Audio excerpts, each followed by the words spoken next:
हाय मित्रों, केम छो? मजाમાં? ओके मित्रों, ચાલો તો આપણે કામ કરીશું કે લાસ્ટ ટાઈમ આપણે કયા કયા ટોપિક ભણ્યા હતા આગલા લેક્ચરમાં એ જરા યાદ કરી લઈએ. તો પહેલા આપણે સમાંતર પ્લેટ કેપેસિટર છે એમાં આપણે શ્રેણી જોડાણ અને સમાંતર જોડાણ ખાસ કરીને મિત્રો આપણે આ બે વિશે ભણ્યા હતા. આજે એને અનુલક્ષીને આપણે ઉદાહરણ પણ જોઈશું અને એ ઉપરાંત કેપેસિટર જે છે એ કેપેસિટરમાં સંગ્રહિત ઉર્જા એમના માટેનું અહીંયા સૂત્ર તારવીશું, એમની ચર્ચા કરીશું. બરાબર. અને ટોટલ આજે બે ઉદાહરણ અને એક થિયરી લઈ અને આપણે આ ચેપ્ટરનું થિયરી વિભાગનું અહીંયા સમાપન કરીશું. બરાબર છે. તો ચાલો મિત્રો, જો આપણે થોડા ટાઈમની અંદર આ બીજું ચેપ્ટર બી પૂરું થઈ ગયું, ખૂબ સરસ રીતે એમ કે પૂરું થઈ ગયું છે અને આપે બી ખૂબ સારી રીતે તૈયારી કરી હશે. જરૂર પડે તો મિત્રો અમુક અંતરે ફરીને એ જે લેક્ચરો છે એ આપણા યુટ્યુબ પરથી જોતા રહેજો, જેથી કરીને તમારે કોઈ બી કોન્સેપ્ટ છે એકદમ ક્લિયર થઈ જાય. બરાબર. આના પછી હવે પછીના લેક્ચરની અંદર આપણે સ્વાધ્યાય વિભાગ જોઈશું. બરાબર છે. તો ચાલો મિત્રો આપણે જોઈએ કેપેસિટરમાં સંગ્રહિત ઉર્જા. તો મિત્રો કેપેસિટર એટલે કે પ્લસ ક્યુ અને માઇનસ ક્યુ જેટલો વિદ્યુતભાર ધરાવતા સુવાહકોથી બનતી જે રચના છે, ફરીથી બોલું છું, પ્લસ ક્યુ અને માઇનસ ક્યુ આટલો વિદ્યુતભાર એટલે કે આ વિદ્યુતભાર ધરાવતા સુવાહકોથી જે બનતી રચના છે એમને આપણે કેપેસિટર કહીએ છીએ. આમ તો આપણે એવું બોલીએ છીએ કે બે વાહકોથી બનતી રચનાને કેપેસિટર કહેવાય, પણ કેપેસિટર પર આપણે વિદ્યુતભાર પણ લાવી શકીએ છીએ. બરાબર. હવે મિત્રો અહીંયા આપણે સંગ્રહિત ઉર્જા શોધવી છે, તો અહીંયા આપણે એવું કેપેસિટર લઈશું, મતલબ કે એવા બે સુવાહકો લઈશું કે જેના પર હાલ કોઈ નેટ વિદ્યુતભાર નથી. તો તમને સમજાવવા માટે મિત્રો હું અહીંયા દોરું છું. આ બે પ્લેટો છે. બરાબર છે. હવે આ બે પ્લેટો પર હાલ કોઈ વિદ્યુતભાર છે નહીં. બરાબર છે. હવે બંને તટસ્થ છે. હવે મિત્રો માની લો કે આપણે આને કહીએ વાહક 1, સુવાહક 1 અને આ છે સુવાહક 2. આપણે સુવાહક 2 પરથી એક સૂક્ષ્મ ધન વિદ્યુતભાર જેને આપણે કહીએ ડીક્યુ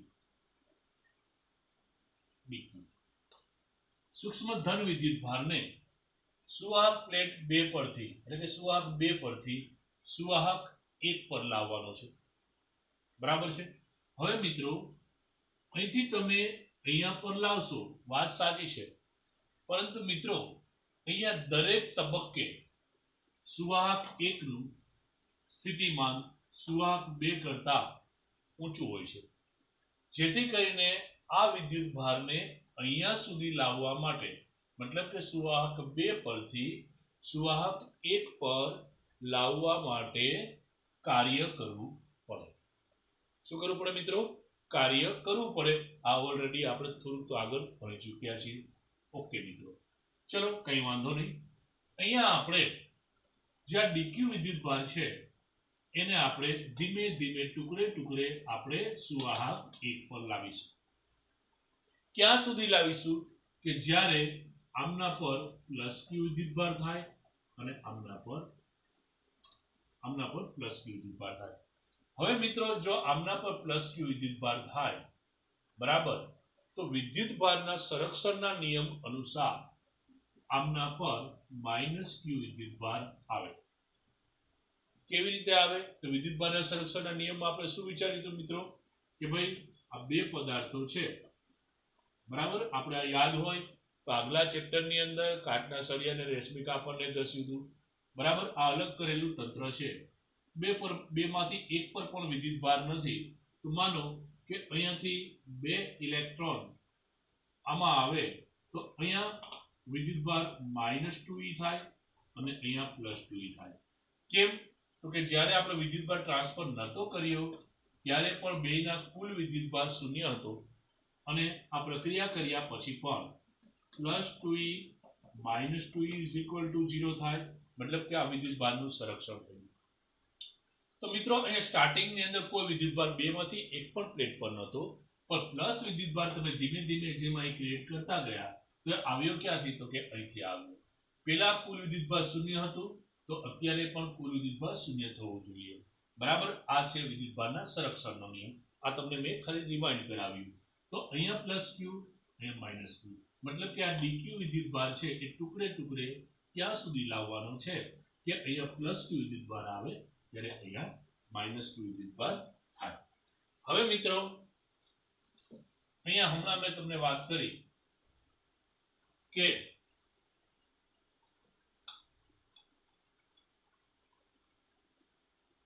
અહીંથી વિદ્યુતભાર અહીંયા લાવીશું તો કેપેસિટર પરનો વિદ્યુતભાર, કેપેસિટર પરનો જે વિદ્યુતભાર છે એ ક્યુ થશે.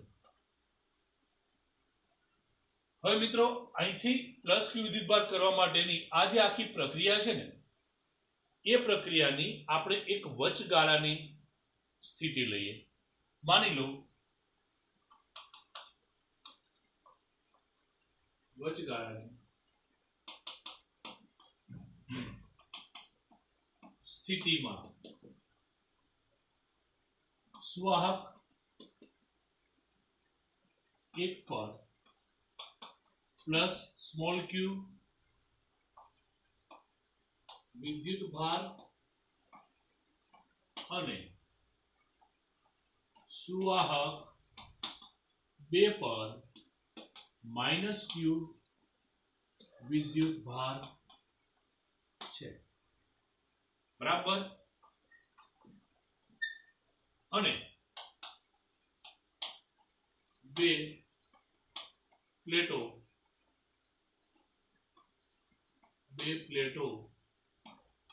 વચ્ચેનું સ્થિતિમાન Q/C છે. બરાબર ને મિત્રો, એ જ થાય જેટલો વિદ્યુતભાર. આ અંતિમ કન્ડિશન બતાવેલી છે. વચ્ચેની એક તબક્કો લઈ લઈએ, મતલબ કે અહીંયા 0 વિદ્યુતભાર હતો ત્યાંથી dq લાવતા લાવતા q સુધીનો આપણે વિદ્યુતભાર લાવ્યો તો આ પ્રારંભમાં 0 અને અંતિમમાં આટલું છે. પણ આપણે વચગાળાની કોઈ સ્થિતિ લઈએ તો અહીંયા પ્લસ q વિદ્યુતભાર હોય મિત્રો અને અહીંયા માઇનસ q હોય. બરાબર, આ તો ખાલી આપણે સમજવાની વાત છે. તો મિત્રો એટલો વિદ્યુતભાર કરવા માટે મતલબ કે હવે તમારે શું કરવાનું છે, અહીંયા કેટલો વિદ્યુતભાર છે મિત્રો, પ્લસ q વિદ્યુતભાર છે. ઓકે, અહીંયા માઇનસ q છે. ઓકે, અને બે વચ્ચેનું વિદ્યુત સ્થિતિમાન v કેટલું છે, તો કે Q/C. હવે મિત્રો dq જેટલો સૂક્ષ્મ ધન વિદ્યુતભાર તમારે સુવાહક 2 પરથી સુવાહક 1 પર લાવવો છે. તો હમણાં આપણે વાત કરીએ મુજબ મિત્રો કે વિદ્યુતભારને તમારે અહીંથી અહીં લાવવો હોય, આ ઊંચા સ્થિતિમાને છે તો કાર્ય કરવું પડે. અને કાર્ય માટેનું શું સૂત્ર છે મિત્રો, તો કે W = QV કે VQ. બરાબર છે. હવે સૂક્ષ્મ અથવા તો નાનો લખો ધન વિદ્યુતભાર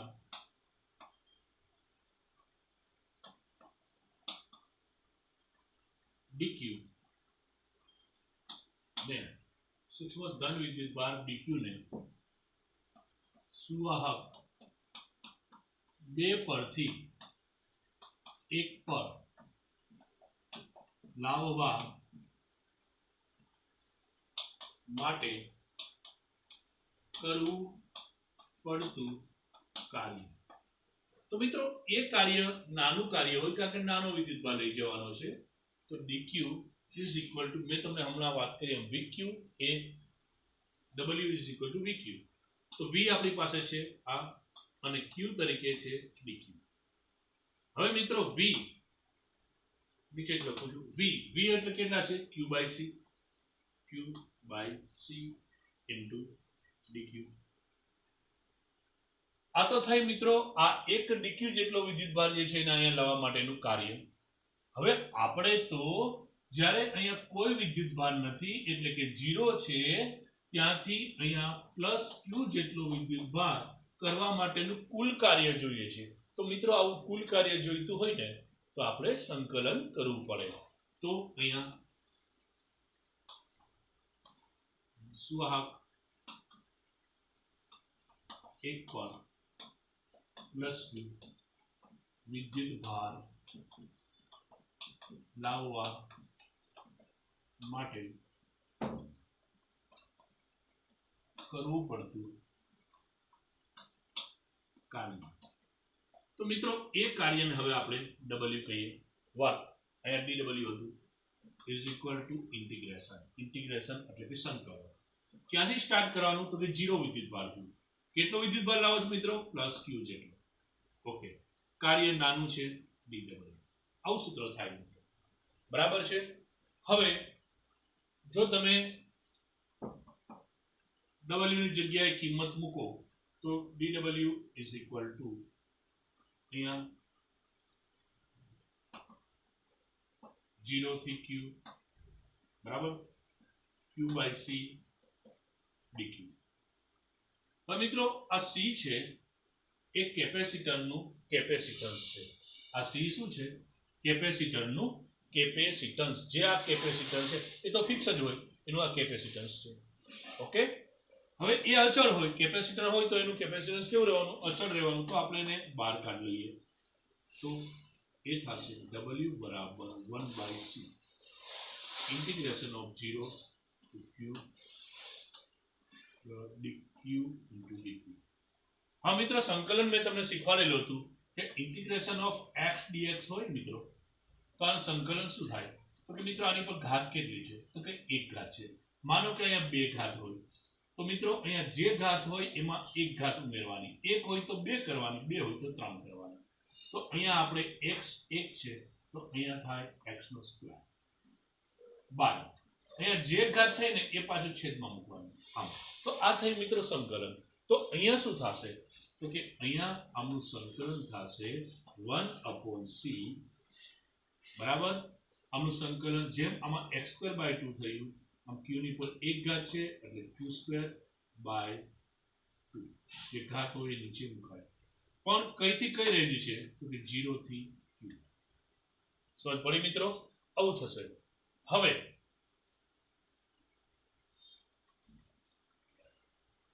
હવે આપણે આ જે સીમાઓ છે રેન્જ એને આપણે આ જગ્યા પર મૂકવાની. તમે જો q ને મૂકશો તો 1/c કેપિટલ q²/2 થશે. માઈનસ કરીને તમારે આ 0 અહીં મૂકવાનું થાય તો એ 0 થઈ જશે મિત્રો. એટલે આ મૂકવાની જરૂર નથી. ડાયરેક્ટ આપણને જવાબ આવો મળશે 1/c q²/2 બરાબર. હવે આવું થઈ જશે. વ્યવસ્થિત રીતે આને લખવાનો પ્રયત્ન હું કરું છું તો w ઇઝ ઇક્વલ ટુ 1/2 આ બગડો છે મતલબ કે શોર્ટમાં લખીએ તો આમ થાય મિત્રો q²/2. આ q² આ 2 નાશે બરાબર. આ થયું કાર્ય. હવે મિત્રો અહીંયા જે વિદ્યુત બળ લાગે છે એ વિદ્યુત બળ છે સ્થિત વિદ્યુત બળ.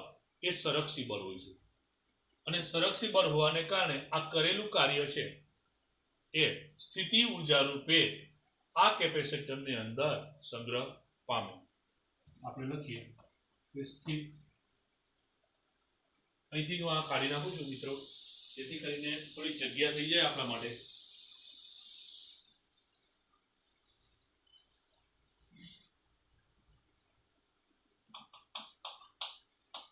સ્થિત વિદ્યુત બળ સંરક્ષી બળ છે. કેવું બળ છે મિત્રો? સંરક્ષી બળ છે. તેથી કરેલું કાર્ય કેપેસિટરમાં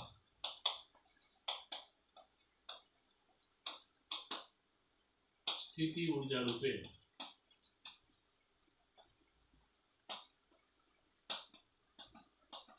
સંગ્રહાય છે. આ જે ઊર્જા છે એને મિત્રો આ બે પ્લેટ વચ્ચેનો જે અવકાશ છે બરાબર એમાં આપણે સંગ્રહાયેલી ધારીએ છીએ. ઓકે, તો આપણી પાસે સંગ્રહાય છે. તેથી હવે આપણે સ્થિતિ ઊર્જા U ને આ કાર્યને આપણે સ્થિતિ ઊર્જા કહીશું, is equal two u² by 2c. બરાબર. હવે મિત્રો આપણે આગળ ભણ્યા એ મુજબ Q is equal two CV થાય. CV all raised to square by 2c. Reason લખવું હોય તો આમ લખું છું, Q is equal two CV. તો મિત્રો અહીંયા c નો સ્ક્વેર v નો સ્ક્વેર થાય, cc ઉડી જાય, એક c વધે, તો આનો રિઝલ્ટ આવું આવશે 1/2 c. v ઉડતો નથી એટલે v સ્ક્વેર. બરાબર. તો આ મળ્યું 1/2 cv સ્ક્વેર. બરાબર. હવે જો આ v ની જગ્યાએ આ જે v ને કરતા બનાવીએ તો શું બને મિત્રો? v is equal to q by c. આ મૂલ્ય છે એને જો આપણે અહીંયા મૂકીએ તો શું થાય?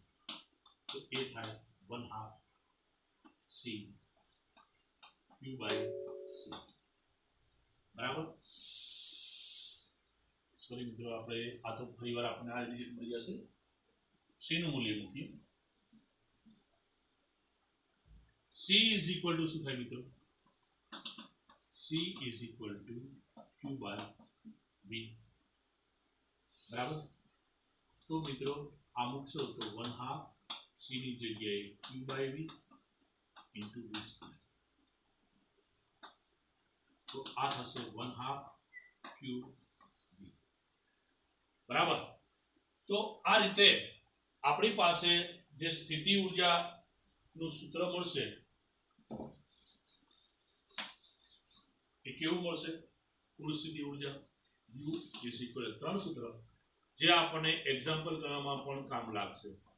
U is equal to q² by 2c is equal to 1/2 cv square is equal to 1/2 q. મિત્રો આમાંથી જે સૂત્રની આપણે જરૂર હોય એનો આપણે યુઝ કરી શકીશું. તો આ છે કેપેસિટરમાં સંગ્રહિત ઊર્જા માટેનું સૂત્ર. હવે મિત્રો આના પછીનો આપણે લઈએ કે આ કેપેસિટરની અંદર એકમ કદ દીઠ કેટલી ઊર્જા, ટોટલી ઊર્જા આટલી છે પણ એકમ કદ દીઠ કેટલી ઊર્જા સંગ્રહ પામે, અને એકમ કદ દીઠ સંગ્રહ પામતી ઊર્જાને ઊર્જા ઘનતા કહેવાય.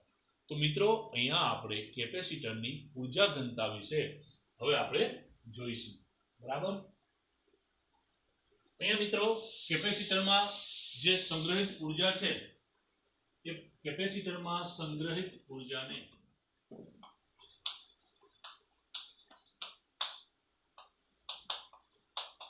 કેપેસિટરમાં સંગ્રહિત ઊર્જાને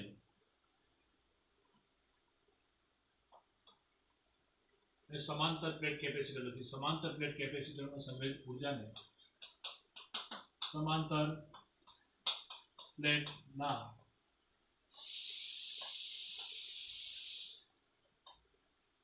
प्लेट कैपेसिटर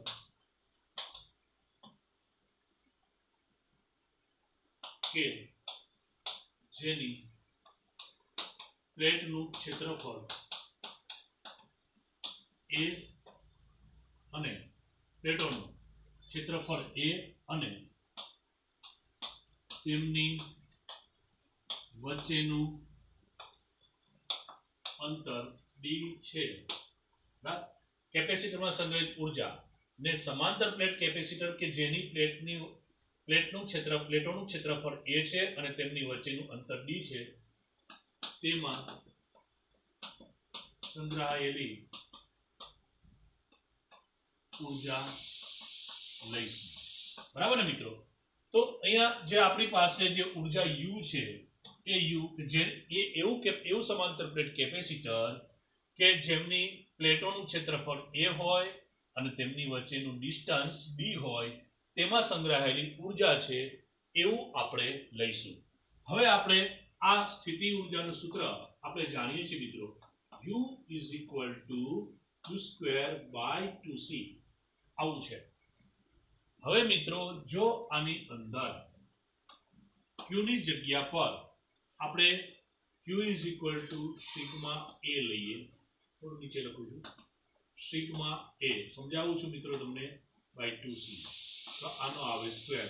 કારણ કે મિત્રો આપણે વિદ્યુતભાર ઘનતા બરાબર સિગ્મા, પૃષ્ઠ વિદ્યુતભાર ઘનતા sigma is equal to Q by A થાય. તો સીધી વાત છે મિત્રો, Q બરાબર સિગ્મા એ થાય. તો એ સિગ્મા એ મેં અહીંયા મૂક્યું છે બરાબર. આ આપણે આગલા ચેપ્ટરમાં ભણી ચૂક્યા છીએ. ઓકે મિત્રો, હવે આ થાય છે sigma square s square 2c. મિત્રો c પણ આપણે સમાંતર પ્લેટ કેપેસિટરની અંદર એમનું સૂત્ર આપણે ભણી ગયા છીએ, એપ્સિલોન 0 a બાય d. મિત્રો અહીંયા આપણે જ્યારે આ પ્લેટનું પરિમાણ એમની વચ્ચેનું અંતર એ આપણે વાત કરી, મતલબ કે એના સ્વરૂપની અંદર આ વિદ્યુતભારને અને કેપેસિટરને આપણે ફેરવ્યું. વિદ્યુતભારને સિગ્મા એ કરી દીધું, મતલબ કે એમાં એ આવી ગયો અને કેપેસિટન્સમાં એ અને ડી બંને આવી ગયા.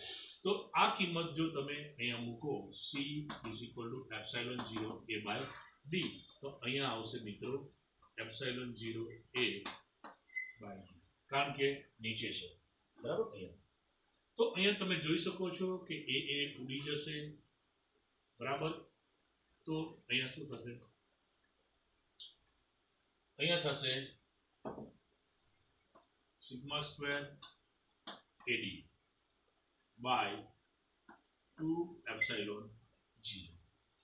Sigma square AD is equal to 2 epsilon 0. હવે અહીંયા આપણે આગળ વધીએ. જે કેપેસિટર છે એમની વચ્ચેના ભાગમાં વિદ્યુત ક્ષેત્ર માટેનું મિત્રો શું સૂત્ર હતું, E is equal to sigma upon epsilon 0. યાદ કરો, સમાંતર પ્લેટ કેપેસિટરમાં બે પ્લેટ વચ્ચેનું કુલ વિદ્યુત ક્ષેત્ર સિગ્મા અપોન એપ્સિલોન 0 હોય. થોડું આગળ રીડિંગ કરી જોજો. એપ્સિલોન 0 ને તમે આ બાજુ લો તો sigma is equal two E epsilon 0 થાય. તો એ તમારે ક્યાં મૂકવાનું છે, તો કે અહીંયા બરાબર. તો અહીંયા લખું છું એપ્સિલોન 0 E, એનો શું થઈ ગયો સ્ક્વેર, કેમ કે આ છે. અહીંયા લખું છું AD divide by 2 epsilon 0. Reason આનો આ છે બરાબર, અહીં જગ્યા નથી લાઈન લખ્યું છે. હવે મિત્રો એપ્સિલોન 0 એક કટ થાય પણ એક તો રહેશે સ્ક્વેર છે એટલે, તો આ થશે 1/2 એપ્સિલોન 0 E નો સ્ક્વેર. E કોઈ જોડે કટ થતો નથી ઇન્ટુ AD. તો આ થઈ કેપેસિટરની અંદર સંગ્રહિત કુલ ઉર્જા, સ્થિતિ ઉર્જા. હવે આપણે કેપેસિટરમાં સંગ્રહિત ઉર્જા ઘનતા, તો આપણે લઈએ કે કેપેસિટરમાં એકમ કદ દીઠ, એટલે કે આ વચ્ચેના ભાગનું જે કદ છે એની વાત છે, એકમ કદ દીઠ સંગ્રહાયેલી સ્થિતિ ઉર્જાને, એટલે કે ઉર્જાને, એકમ કદ દીઠ ઉર્જાને શું કહેવામાં આવે, ઉર્જા ઘનતા કહેવામાં આવે. કેપેસિટરમાં એકમ કદ દીઠ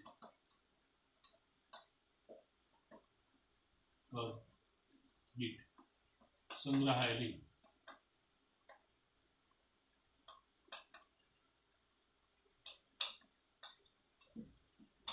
ઉર્જાને, સંગ્રહાયેલી ઉર્જાને, આ નથી દેખાતું,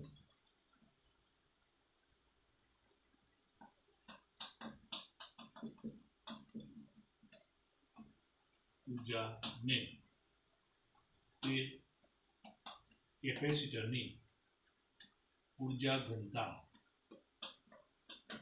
કહે છે અને આપણે તેને સ્મોલ u વડે દર્શાવાય છે.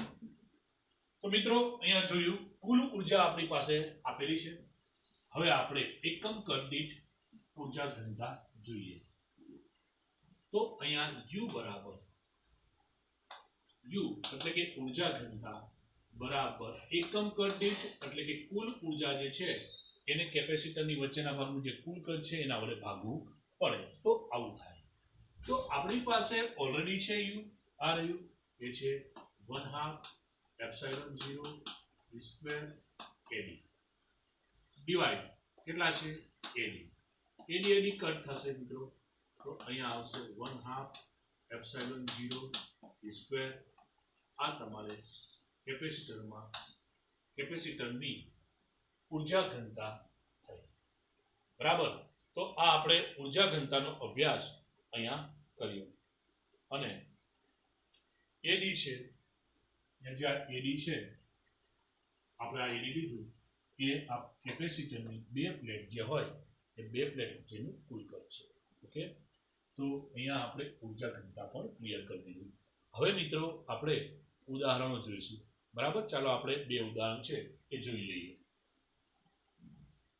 અહીંયા આપણે ઉદાહરણ નંબર 2 લઈશું. ઉદાહરણ નંબર 2.9 2.9. મિત્રો અહીંયા તમને એક આકૃતિ બતાવેલી છે. હું તમને વાંચતો જાઉં છું એની રકમ અને સમજાવતો જાઉં છું. અહીંયા આકૃતિમાં દર્શાવ્યા પ્રમાણે 10 માઇક્રોફેરાડેના 4 કેપેસિટરનું એક નેટવર્ક આપેલું છે. મતલબ 4 કેપેસિટર છે, જેમાં C1 C2 અને C3 નંબર આપી દઈએ. આ C1, આ છે C2, આ C3 અને આ C4. મિત્રો અહીંયા C1 બરાબર C2 બરાબર C3 બરાબર C4 બરાબર આપણે C કહીએ અને એનું મૂલ્ય છે 10 માઇક્રોફેરાડે. બરાબર છે, તો આટલું છે. હવે આ નેટવર્ક 500 વોલ્ટના સપ્લાય સાથે જોડેલું છે. તો આ આખું નેટવર્ક છે, એની સાથે આપણે 500 વોલ્ટની બેટરી જોડેલી છે. બરાબર, એ 500 વોલ્ટ બતાવ્યા, બે છેડા વચ્ચે આપેલું છે. બરાબર, તો પહેલા આપણે જોવાનું છે કે નેટવર્કનું સમતુલ્ય કેપેસિટન્સ. તો પહેલા આપણે જોવાનું છે નેટવર્કનું સમતુલ્ય કેપેસિટન્સ. બરાબર, આ આપણે મેળવવાનું છે. પહેલો ક્વેશ્ચન. તો મિત્રો આપણે આમનું કેપેસિટન્સ મેળવવા માટે તમારે બરાબર આની વચ્ચે જોવું જોશે મિત્રો કે બેટરી ક્યાં લાગેલી છે. તો કે A અને D વચ્ચે લાગેલી છે. બરાબર, મતલબ કે આ જે આખું જે તમને લૂપ દેખાય છે, બરાબર, એના અહીંયા બે ભાગ પડી જાય. મતલબ કે તમે જોઈ શકો છો કે કેપેસિટર નંબર C1 C2 અને આ C3 આ જે છે એ આ ત્રણેય કેપેસિટર જે છે એ શ્રેણી જોડાણમાં છે. બરાબર, તો આપણે પહેલા શું કરવું જોઈએ? જો આમનો એક જ છેડો આમની જોડે જોડાયેલો છે, આમનો એક જ છેડો આમની જોડે જોડાયેલો છે, તો આખી રચનાનો સમતુલ્ય કેપેસિટન્સ આપણે જોઈતું હોય તો પહેલા આ શ્રેણી જોડાણનું સમતુલ્ય કેપેસિટન્સ આપણે લઈ લેવું જોઈએ. તો મિત્રો એવું લેશો ને, ખાલી સમજાવવા ખાતર એક આકૃતિ બતાવું છું. તો આ સમતુલ્ય કેપેસિટન્સ મતલબ આ ત્રણનું એક જ કેપેસિટર બની જાય, મતલબ કે આવું બની જાય. બરાબર, બાકી કેટલું આ તો છે, તો એ આવશે C4. માનો કે આપણે આને C' કહીએ. અને અહીંયા આપણે જે 500 વોલ્ટ લાગેલા છે બેટરી એ તો છે. ખ્યાલ આવે છે મિત્રો? તો આપણે આ C' શોધવાનો છે. બરાબર, મતલબ કે આમનું સમતુલ્ય. તો અહીં લખું છું કે અહીં એટલે કે આકૃતિમાં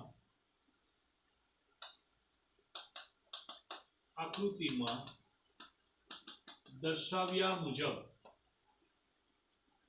C1 C2 અને C3 કેપેસિટર શ્રેણી જોડાણમાં છે. બરાબર, તેનું સમતુલ્ય કેપેસિટન્સ C' લઈશું. તો મિત્રો શ્રેણી જોડાણ માટે આપણે અગાઉ જોઈ ગયા શ્રેણી જોડાણ, સમાંતર જોડાણ. તો શ્રેણી જોડાણનું સૂત્ર શું હતું મિત્રો? તો કે C equivalent is equal 1/C equivalent is equal to 1/C1 plus 1/C2 plus 1/C3. આ ઇક્વિવેલન્ટ તરીકે C' છે. તો આપણી પાસે સૂત્ર બનશે 1/C' is equal to C1 1/C1 plus 1/C2 plus 1/C3. પરંતુ મિત્રો અહીંયા C1 C2 C3 બરાબર C છે, મતલબ કે બધા સરખા છે. તો આપણે લખાય 1/C plus 1/C plus 1/C. તો મિત્રો ત્રણેયના છેદ સરખા છે, તો ડાયરેક્ટ આનું થાય 1 2 ને 3. તો 3/c is equal two 1/c dash. હવે આને વ્યસ્ત કરી નાખો તો મિત્રો થશે c ડેશ એટલે કે સમતુલ્ય capacitance is equal to c/3. હવે મિત્રો c નું મૂલ્ય તો ઓલરેડી આપણને ખબર છે અને એ છે કેટલું છે મિત્રો 10 માઇક્રોફેરાડે. 10 માઇક્રોફેરાડે એટલે 10 × 10⁻⁻6 ફેરાડે. માઇક્રો એટલે 10⁻⁻6. તો અહીંયા આવશે 10 × 10⁻⁻6 બરાબર બાય 3 આવું થશે મિત્રો. બરાબર. તો મતલબ કે સીધે 10 ભાગ્યા તમારે 3 કરો એટલે 10/3 માઇક્રોફેરાડે. આમ બી લખી શકાય 10/3. 10⁻⁻6 ની જગ્યાએ માઇક્રો કરી દઈએ તો માઇક્રોફેરાડે. બરાબર. તો આટલો આન્સર આવ્યો. મતલબ કે મિત્રો આ ત્રણેયનું ભેગું થઈ આ જે c ડેશ છે એ 10/3 માઇક્રોફેરાડેનું થઈ. બરાબર છે. ચલો પણ આ તો આપણે આટલાનું સમતુલ્ય મળ્યું. આપણે તો આખા પરિપથ છે એનું સમતુલ્ય જોઈએ છે. ઓકે. તો હવે કેટલા કેપેસિટર રહ્યા મિત્રો? તો કે આ c ડેશ રહ્યું અને એક આ c4 રહ્યું. પરંતુ જુઓ આ કેપેસિટરના આ બાજુનો છેડો એટલે કે ડાબી બાજુનો છેડો આ કેપેસિટરના ડાબીના બાજુના છેડા સાથે જોડાયેલો છે. અમને જમણી બાજુનો છેડો એટલે કે જમણી બાજુની પ્લેટમાંથી જે છેડો નીકળે એ c4 ની જમણી બાજુની પ્લેટ સાથે જોડાયેલો છે. મતલબ બંને કેપેસિટરના બંને છેડા આ રીતે જોડાયેલા છે. તો મિત્રો આ પ્રમાણેનું જે જોડાણ છે એને તો આપણે સમાંતર જોડાણ કહીએ છીએ. તો મિત્રો આ બેનું સમાંતર જોડાણ લઈ લો અને એનું સમતુલ્ય કેપેસિટન્સ માની લો કે c ડબલ ડેશ છે. બરાબર. તો આપણે એ રીતે આગળ વધીશું. તો મિત્રો એ c ડબલ ડેશ આપણે શોધીએ તો એ છે કે આખા પરિપથનું સમતુલ્ય કેપેસિટન્સ કહેવાય. તો અહીંયા જોઈએ આપણે લખીએ કે ભાઈ c ડેશ હવે c ડેશ અને c4 સમાંતર જોડાણમાં છે. તેનું સમતુલ્ય કેપેસિટન્સ c ડબલ ડેશ છે. માની લો કે આપણે લઈએ. બરાબર. તો સમાંતર જોડાણ માટેનું સૂત્ર શું થાય મિત્રો? તો કે c equivalent is equal two c1 + c2 + c3. બરાબર. યાદ કરો તો અહીંયા થશે c ડબલ ડેશ. અહીંયા બે છે, એક છે c ડેશ અને બીજું છે c4. બરાબર. હવે c ડેશ કેટલું છે? તો કે c ડેશ છે 10/3. 10/3 મિત્રો માઇક્રોમાં છે અને આ છે 10. c4 10. અહીંયા હું માઇક્રોફેરાડે લખી નાખું છું એટલે પ્રોબ્લેમ ના આવે. તો કેટલા થાય મિત્રો? 30 × 10 40 40/3 માઇક્રોફેરાડ. તો આ જે મળ્યું એ સમતુલ્ય કેપેસિટન્સ આ આખા પરિપથનું મળ્યું આપણને.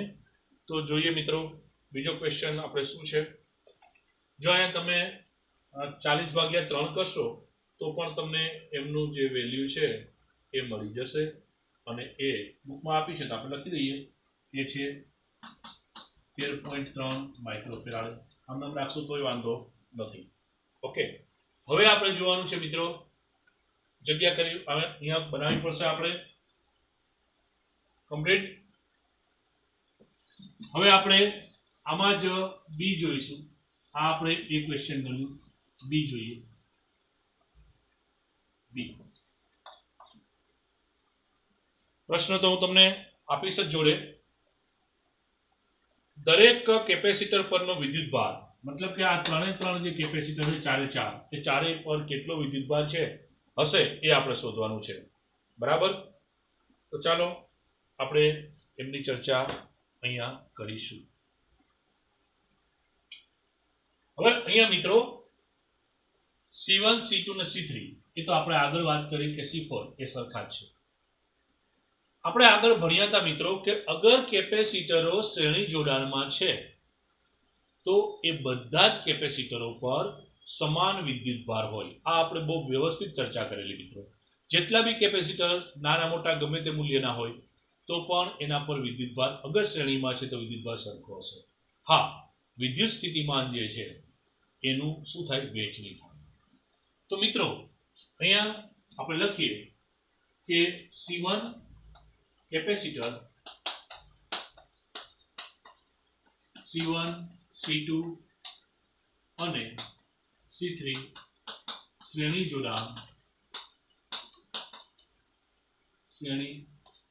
જોડાણમાં છે. તેથી દરેક પર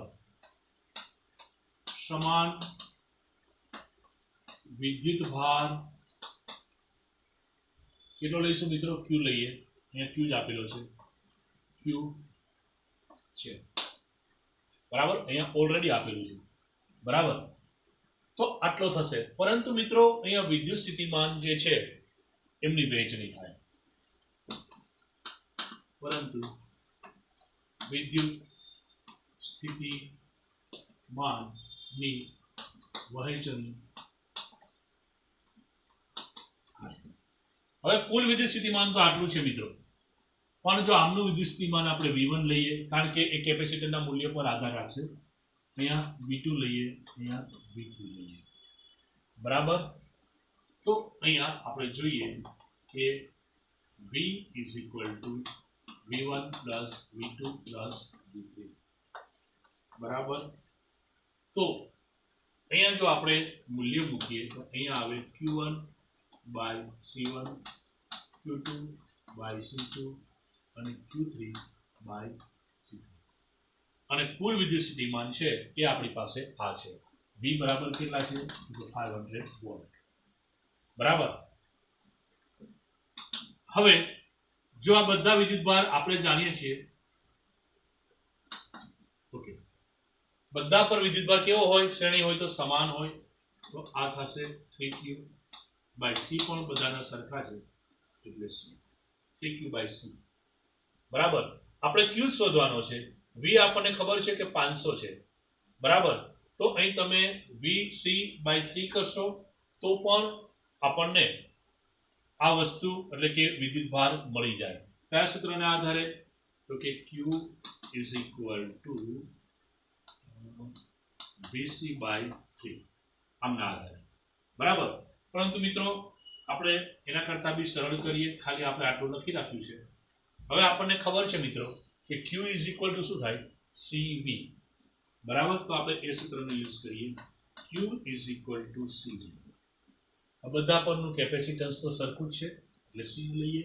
અને વિદ્યુત સ્થિતિમાન તો કે કુલ વિદ્યુત સ્થિતિમાન અહીંયા જુઓ તો આ આખી રચના જે છે એનું વિદ્યુત સ્થિતિમાન 500 છે એટલે V. અને આ જે આખી રચના છે એનું સમતુલ્ય કેપેસિટન્સ એ આપણે અહીં જોઈએ અને એ છે C ડેશ. તો Q is equal to C dash V આવે, કારણ કે આપણે આમના પરનો વિદ્યુતભાર જોઈએ છે તો આમનો સમતુલ્ય વિદ્યુતભારની આપણે જરૂર પડે. પેલી રીતે કરશો મિત્રો તો તમારે સમતુલ્ય વિદ્યુતભાર નહીં જોઈએ, ડાયરેક્ટ સમતુલ્ય કેપેસિટન્સ નહીં જોઈએ, ડાયરેક્ટ મળી જશે.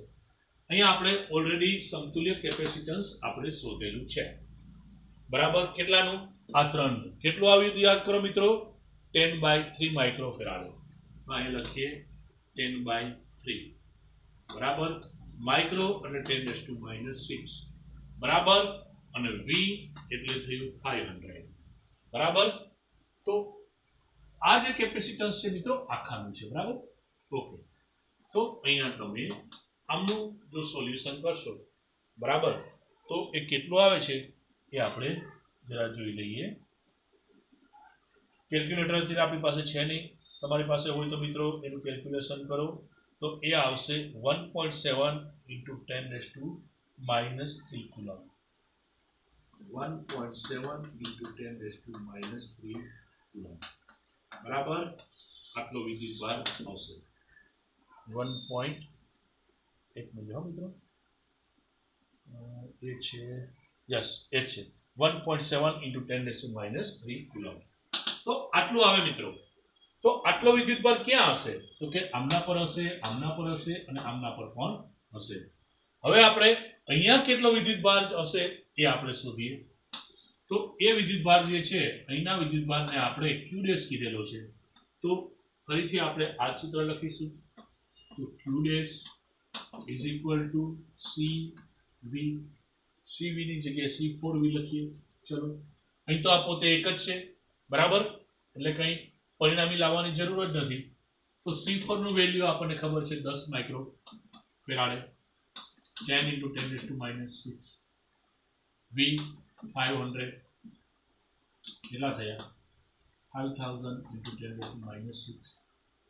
તો એ થશે 5 into 10 to -3 બરાબર કુલમ. તો જોઈ લઈએ આન્સર આવે છે. આ ઈઝી ગણતરી હતી. યસ મિત્રો, તો આ આન્સર આવે છે.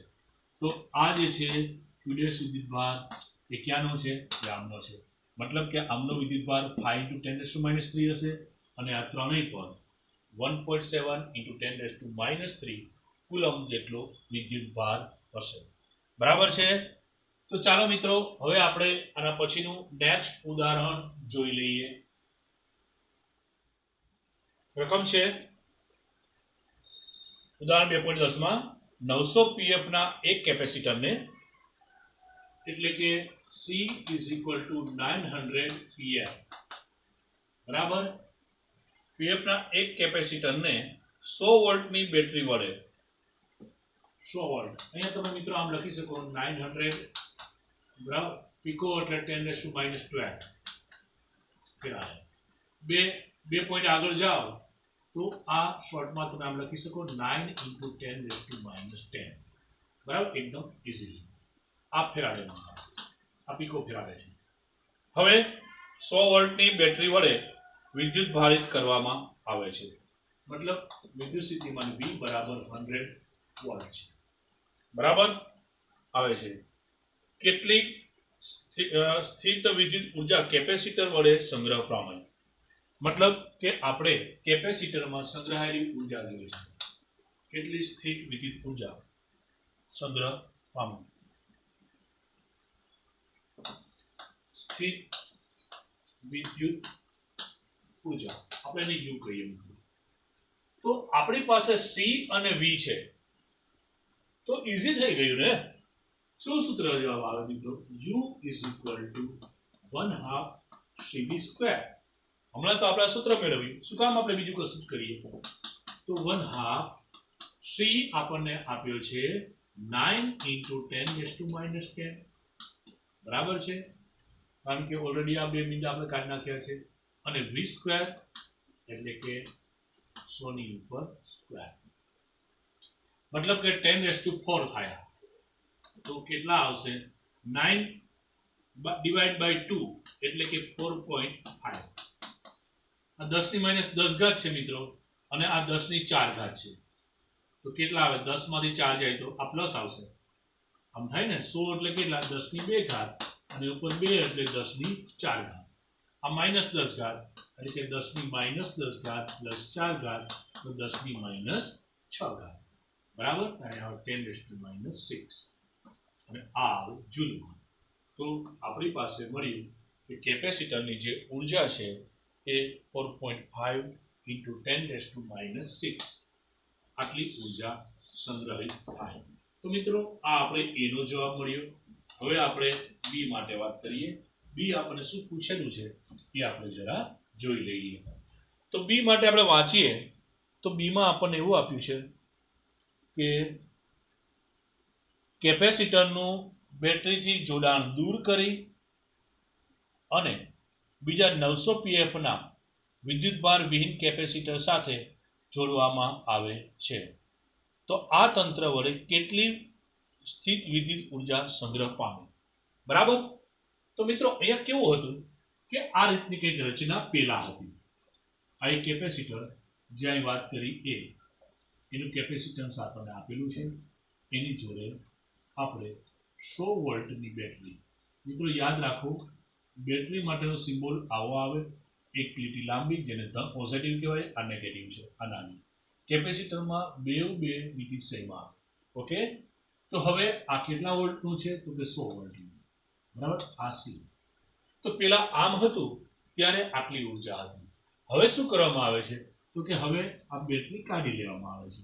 જો મિત્રો આટલી ઉર્જા ઓલરેડી એના પર છે, એની પર વિદ્યુતભાર Q પણ છે, બરાબર, અને ઉર્જા આટલી છે, કેપેસિટન્સ C છે. હવે આટલા જ મૂલ્યનું એટલે કે 900 pf નું સેમ કેપેસિટર આપણે એમને આ રીતે જોઈન કરી દેવાનું પેરેલલ, મતલબ કે એને આ રીતે આમ જોઈન કરી દીધું. શું થાય મિત્રો, મેં આગળ તમને વાત કરેલી કે એક વાહક પદાર્થ હોય એ વિદ્યુત ભારિત હોય અને એના જેવડો જ બીજો વાહક પદાર્થ હોય એ તમે ટચ કરાવો ને મિત્રો સેમ પદાર્થને, તો વિદ્યુત ભારનું ડિસ્ટ્રીબ્યુશન થાય, મતલબ કે સરખા બે ભાગ પડે.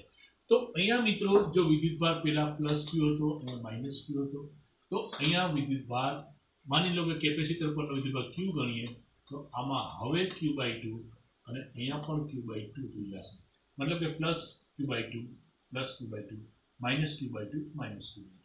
ખ્યાલ આવે છે મિત્રો? મતલબ કે વિદ્યુત ભારની શું થઈ ગઈ તો કે વહેંચણી થઈ ગઈ. હા, કેપેસિટન્સની અંદર તો કંઈ ફેર નહીં પડે, બરાબર, આટલું થઈ ગયું.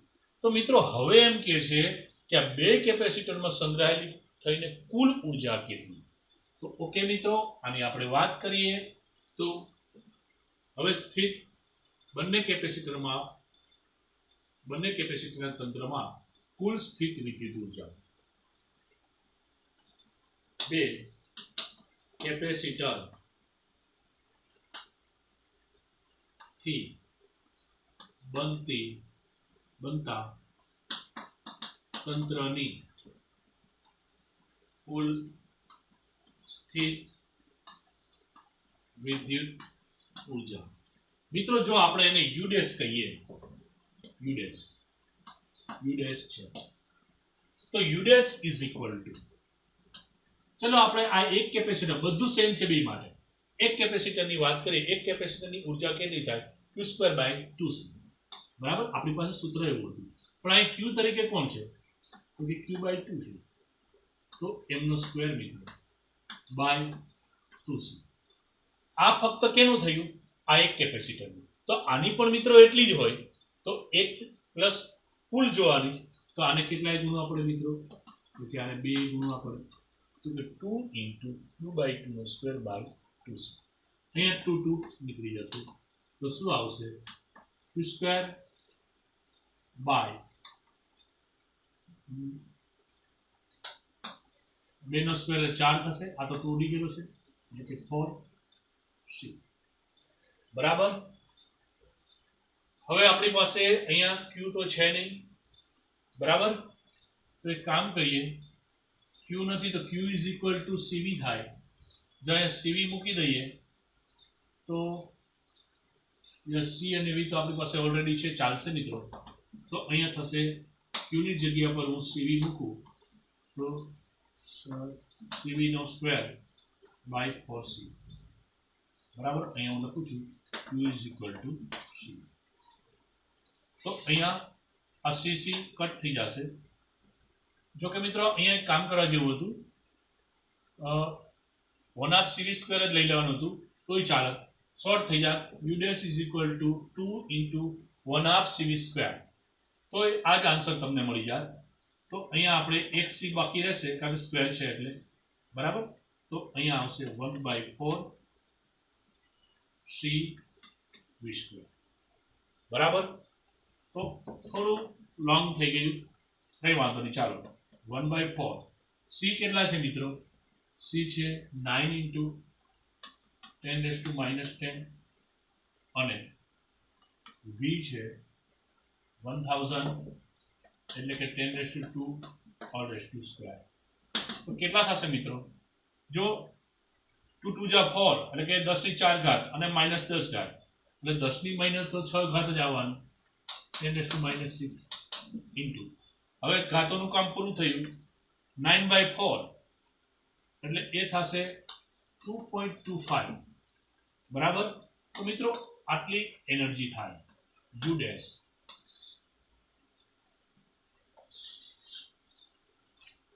બરાબર છે, જોઈ લઈએ આપણે આવે છે કે નહીં. 2.25 × 10⁻⁻6, સોરી -6. ઓકે મિત્રો, તો આ છે એ આન્સર છે.